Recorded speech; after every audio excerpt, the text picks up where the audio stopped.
नमस्कार, मी संतोष बोर्ले, सदस्य नगर परिषद यवतमाळ। आज आपण महात्मा ज्योतिबा फुले नाट्यगृह यवतमाळ या ठिकाणी उभे आहोत। या नाट्यगृहाचा भूमिपूजन 2019ला झालेला होतं। आज 25 वर्ष उलटून सुद्धा या नाट्यगृह आजही पूर्ण झालेलं नाही आहे। कोट्यवधी रुपये लावून या नाट्यगृहाची निर्मिती केलेली आहे।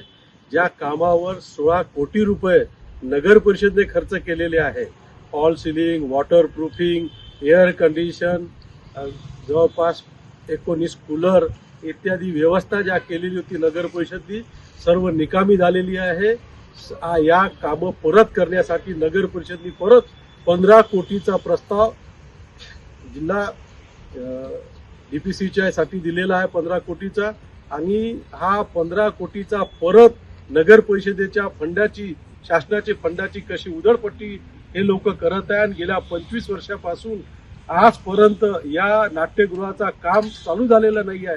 सदर या नाट्यगृहाचा जर आपण बघितलं तर नगर परिषद याचा उपयोग जो आहे हा कचरा कुंड्याचे जे गाड्या आहे, घंटा गाड्या, ते घंटा गाड्या ठेवण्यासाठी आपण इथं केलेला आहात। आणि या ठिकाणी या परिसरामध्ये अनेक व्यसनाधीन व्यक्ती येऊन इथं व्यसनाची हे करतात। आणि बाजूलाच छत्रपती शिवाजी महाराज यांचा सुद्धा स्मारक आहे। त्या ठिकाणी सुद्धा अशाच प्रकारची अस्वच्छता आणि घाण आहे। या शहरामध्ये जे कलावंत आहे, कलाकार आहे, श्रोते आहे, रसिक आहे, त्या लोकांचं एक स्वप्न होतं त्या या यवतमाळच्या नगरीमध्ये एक मोठं नाट्यगृहाची निर्मिती झाली पाहिजे। परंतु आज जर बघितलं आपण शासनाच्या उदासीनता आणि नगर परिषदेच्या या निकृष्ट दर्जाचे कामं आणि भ्रष्टाचारामुळे हा नाट्यगृह आजपर्यंत अपूर्व आहे। आणि या नाट्यगृहाला पूर्ण करण्यासाठी परत 15 कोटी रुपये द्यावं लागत आहे। या 15 कोटीचा जे नुकसान झालेलं आहे, हा नाट्यगृहाला 25 वर्ष विलंबना झालेली आहे। याचा जबाबदार नगर परिषद आणि प्रशासनाने आपण धरलं पाहिजे।